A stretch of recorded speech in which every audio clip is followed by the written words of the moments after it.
One of the top things I hear from you all is that buttonholes freak you out. So listen, I'm gonna need you to run to the potty, get you a snack.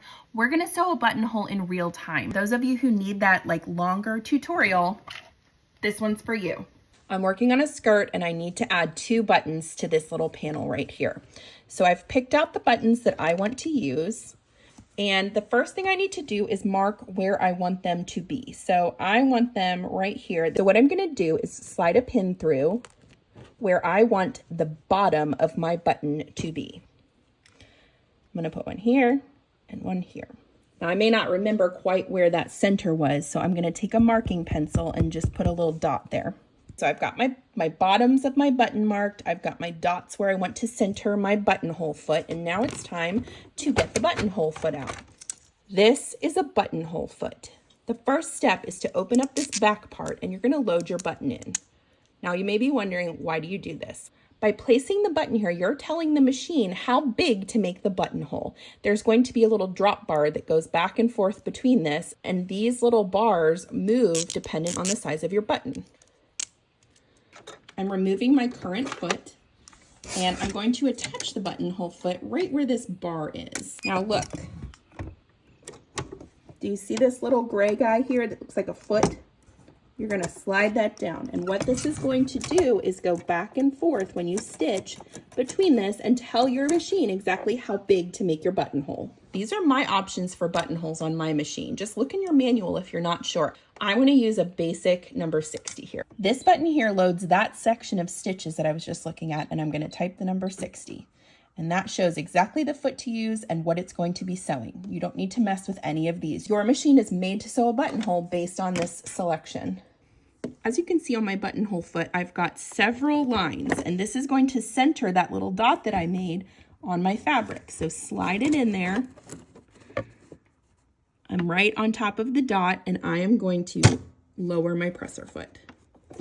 Now at this point, it's okay to remove that pin because you've got everything lined up the way you want it to. All right, here's the hardest part of all. I'm just kidding. All you have to do is hold your pedal down. It's not a bad idea to just keep a hand on the machine and the fabric, but let the machine do its work. Let me show you. I'm gonna let this run its complete set of stitches, and then when this needle drops down a couple times, then you know it's done. Here we go. And you can go as fast or as slow as you want, depending on how hard you press that pedal.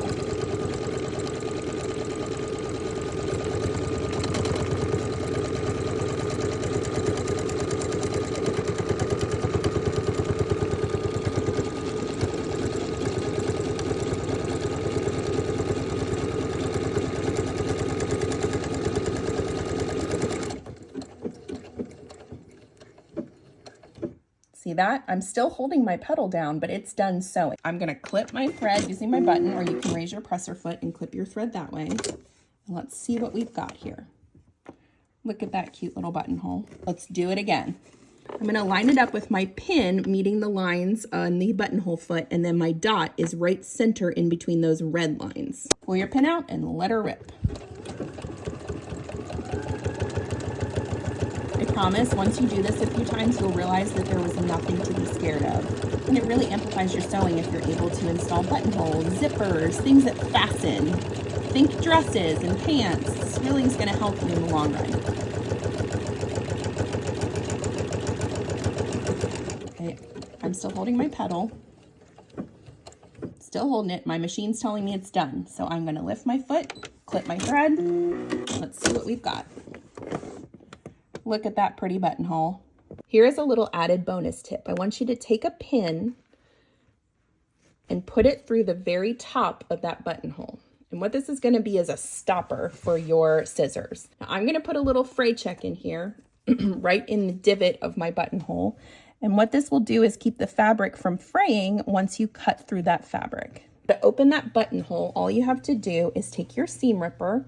You're going to poke it in through the bottom without crossing over any of your threads, and then just slide it up. Now, why did we put that pin there? So I have something to stop me from ripping through the entire buttonhole. Pull your pin out and you're all set. Like and follow for more sewing tutorials.